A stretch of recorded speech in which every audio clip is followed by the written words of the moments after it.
Well, good morning, YouTube. All right, guys, just a little bit after 4:30. Yeah, that's probably 4:45 now. Actually went to bed early last night, so I closed the video last night. Don't worry, nothing exciting happened afterwards.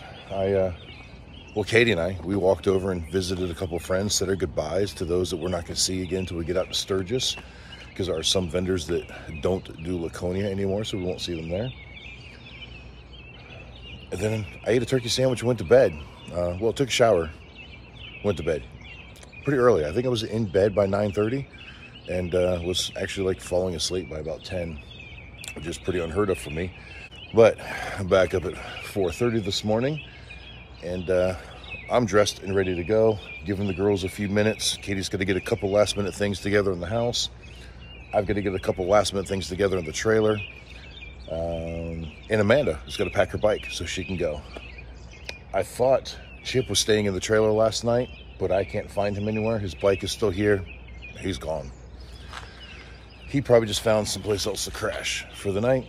So I get to unplug power cords, water line, stuff like that. But I'm just giving the girls a couple minutes to finish up with their thing. We'll fire Goliath up, and while he's warming up, I'll unhook all that stuff, and we'll be ready to roll just shortly.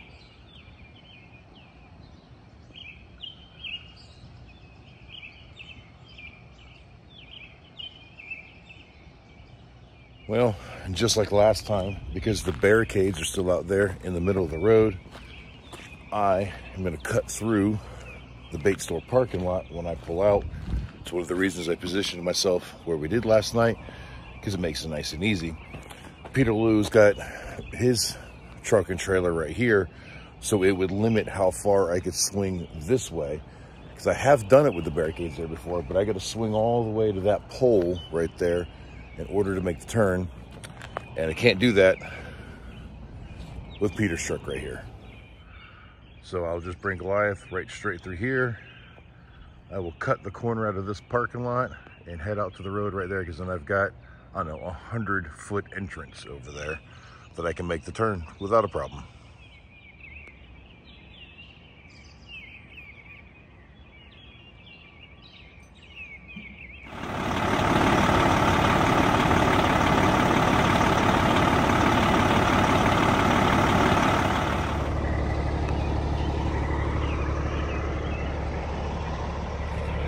All right, lights are all working, doors are all closed, all that looks good. I'm just waiting for Katie to give me the go-ahead to disconnect the power and water. She's not quite ready yet. And then we'll roll.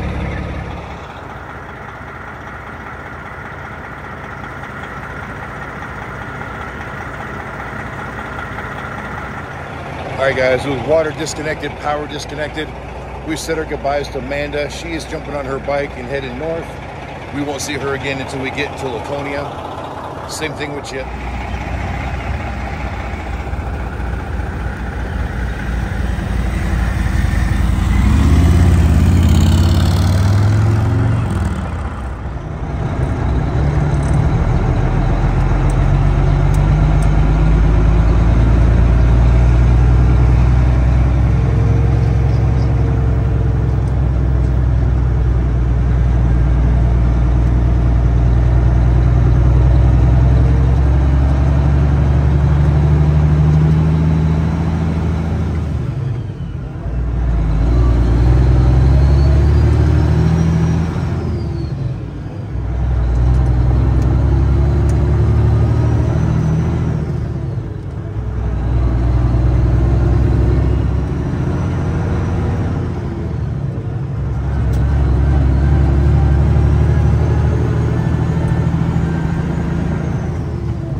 Hi guys, we're stopping by Sparky's just to top off with a little bit of fuel. We're pretty much on E, and I just want to get enough to get us over to the Greenville area, because there I know there's a quick trip that's got fairly good fuel prices most times.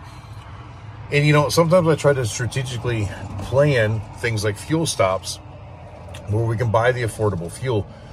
That fuel that we get there will get us home, and then on the trip to Laconia, it should get us up to Northern Virginia without a problem, where we can stop at the Sheetz gas station just before we get to Winchester, Virginia.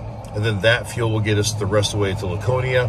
And normally we would make it all the way back there to fuel up again on the way home, so that round trip would work well. But we may not be coming home after Laconia. We may be heading straight west, so we'll have to find a different fuel stop at that point. But for now, we're gonna splash it and run. Also, if you notice the trucks over there in the parking lot, kind of ironic, in the fall when we were leaving, we pulled in here to get fuel. And remember, we ran into them as well. That's Sam with Ultimate LEDs, other vendor friends of ours, and they're parked here again.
All right, guys, just a quick stop here at the Pilot in Florence. Really just to clean the windshield, grab a little bit of coffee before we get on the interstate. We probably won't stop again for a ways, at least till we get over to Greenville and get fuel again. But I said just a quick one. I'm kind of happy they had the hose here to rinse the windshield with. I hate trying to squeegee the windshield. You never get it right. The hose just works so much better.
All right, guys, we made it to the quick trip here in Clinton, South Carolina, exit 54 on I-26. Tell you what, the traffic between Columbia and here wasn't terrible this time, but the roads were awful. You know, when we first got onto 26 off of 20, the road was actually pretty good. We were on the new section of road. I'm like, oh, great, they finally got the road finished. Well, that didn't last long. And then it was some of the roughest, the bumpiest, swerviest roads I've been on in a long, long time. In fact, I got to go back and check the trailer, make sure everything in there is okay, because we were all over the place. But anyway, I'm gonna get the fuel pumps going first before I do that, and then I'll go check on all that stuff, use the restroom, get back on the road. Well, everything for the most part in here looks good, except for up here. Somehow, the air compressor has come loose. And I don't know how. I strapped that in myself, but it's like hanging off of the back of the lift, wedged in with this. Good thing the shelf is there. We might have lost the damn thing. Problem is, I don't know that I can get up there to fix it right now. I'm hoping it's wedged in a spot where it can't move anymore. You know, my primary concerns were the oil drums here in the back, because sometimes at the back of the trailer, you get a lot more bounce. I've got them tied up pretty good, and they seem to be holding place. Only other thing that's out is this box right here slid away from the floor, but it wasn't tied off. It was just kind of shoved in the corner. But I honestly believe that that air compressor is wedged in a spot now where it can't go anywhere the way it's caught in there. I mean, I couldn't even get it to budge, putting all my force on it. It's almost a shame that Amanda's not here, because I could send her up there. She's small enough, and then she could kind of pull it up from the top as I pushed it up from the bottom. But I can't get the lift down far enough with everything underneath it for me to be able to get up there. Just not going to worry about it. It can't fall off. I don't think it can get any worse than it is, so we're just going to let it ride and see how it does.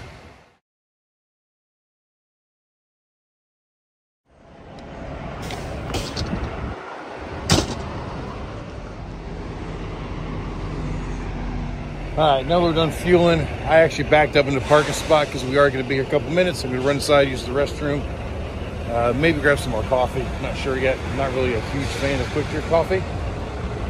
And actually, it's the creamer that I'm not a fan of. But I've got creamer in the fridge. I can probably put creamer in my own cup, go in there and get coffee, and I'd probably like it. And for those of you that are new to the channel that don't quite understand exactly how long Goliath is, since I backed into that parking spot, you can see here that my trailer is sticking out past both of these trailers. And then up front, you can see how much longer I am than both of them. It's one of the reasons that we find so much challenge in trying to find a place to park sometimes. Because I can't always fit where other trucks can fit. I can't always maneuver the way other trucks maneuver. All right, guys, we are about ready to get back on the road. Now, we've been parked here for a little bit. We decided to take a little bit of a rest. I was watching a video after I got done using the restroom about how to get the CD set up right, because I still can't seem to transmit. When we were coming out of Columbia, somebody had came on and said something about an old GMC General, and you don't see him much anymore, and I tried to talk back with him. He never heard me. So then I asked him if he copied. He never replied to me, so I'm assuming he can't. So I found a video explaining all the settings on here, where they should be, because I couldn't remember. And I had a couple switches that were in the wrong places. And I'm gonna attribute that to grandchildren up here, because Brooklyn and Grayson both love coming up here and sitting in the cockpit whenever they're here. So they probably reached up and flipped switches and played with stuff. But I've got everything back to where the video says it should work. Do my calibration, everything looks like it's working right. But I can't get a radio check here. Now, while we've been sitting here, I have heard people come through on the radio, so there's got to be people somewhat close that are using it. I don't know. Anyway, still not working, but we'll drive and see what it is. But anyway, while I was watching that video, my eyes got a little heavy. So when I was done with it, I was like, you know what, just lay down for about 20 minutes, take a nap. Didn't really nap, but maybe it helped. So let's get back on the road.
drive back and forth.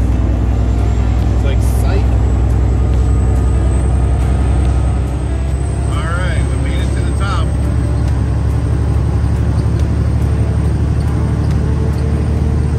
Now we gotta go down.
All right, so we stopped at the rest area just west of Waynesville, North Carolina. At this point, we're pretty close to home. If I was on a bike, I could probably be home in about 45 minutes. In Goliath, probably takes about an hour and a half. There's still a bunch of climbs, a couple descents where I got to go really slow on, so it definitely slows us down.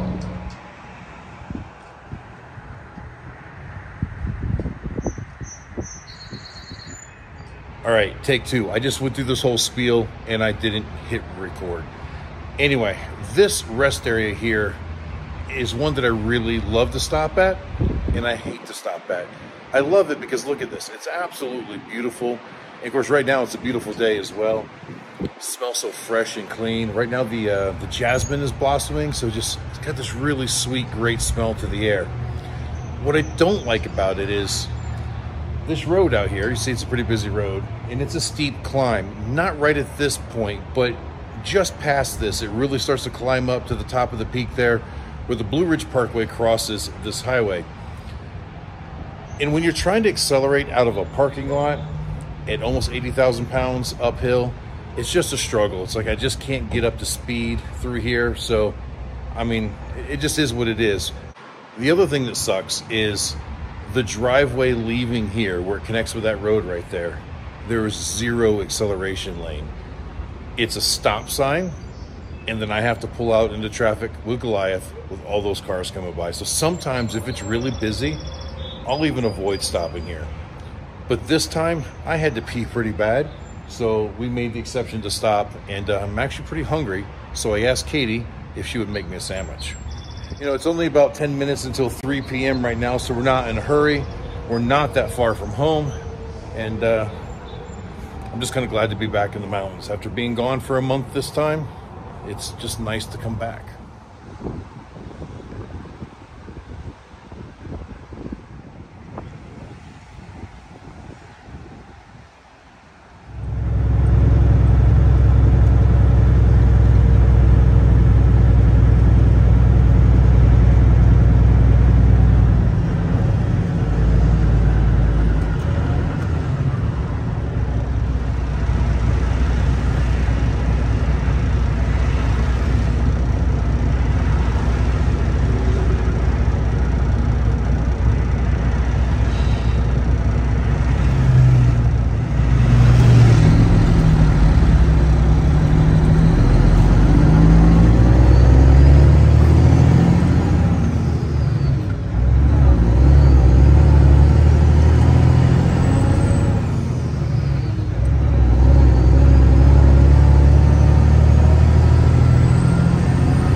fourth gear, it still kept wanting to run away. I still had to keep stabbing the brakes. But now we're coming into the Nantahala Outdoor Center. It's absolutely beautiful through here. I'm hoping Katie will get some footage off to the right.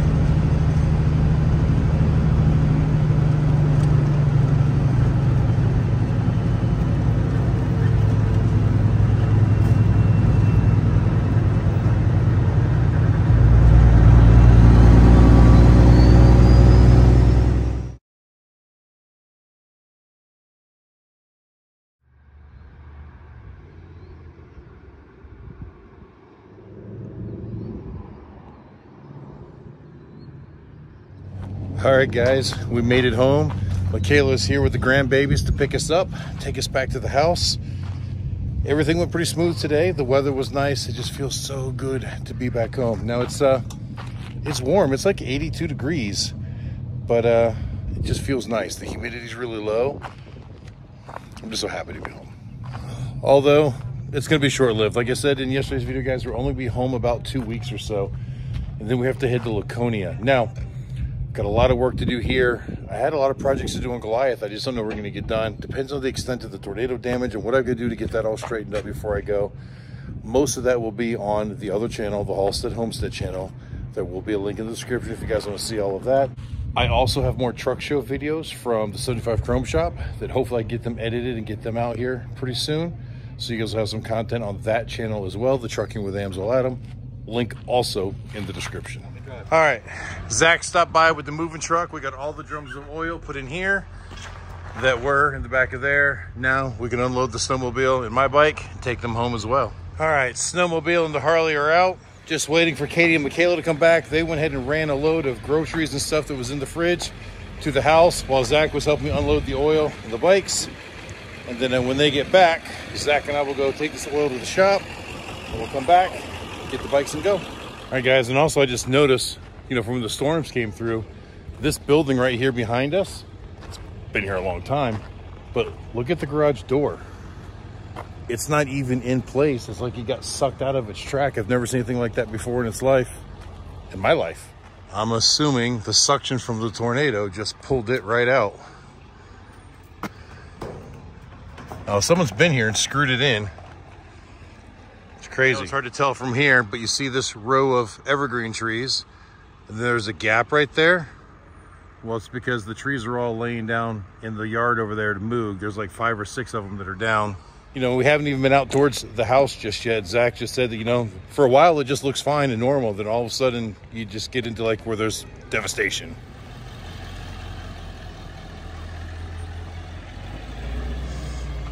Well, luckily over here at the shop, doesn't look like there's any damage. Well, a little bit of gutter hanging down over there, but nothing serious to worry about. The gutter was trashed anyways. So we're gonna unload this oil out of the back of the truck into the shop and head home.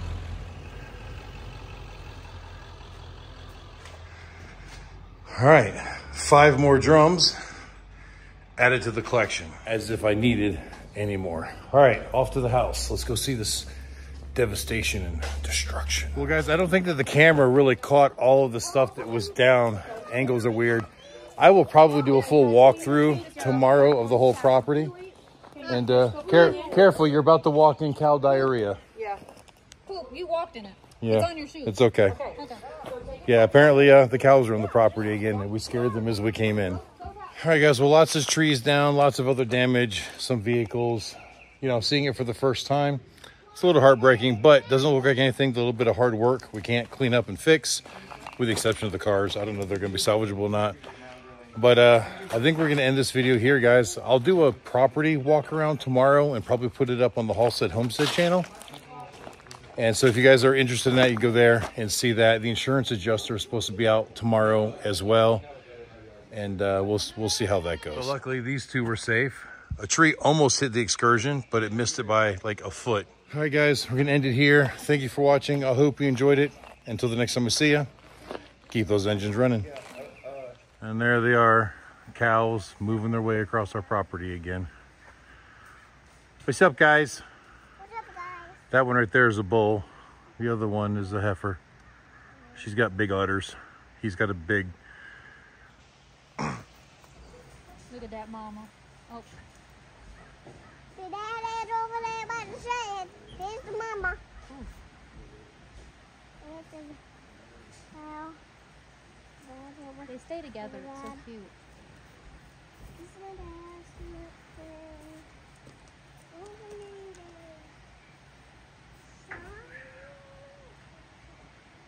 They're gonna cross the creek.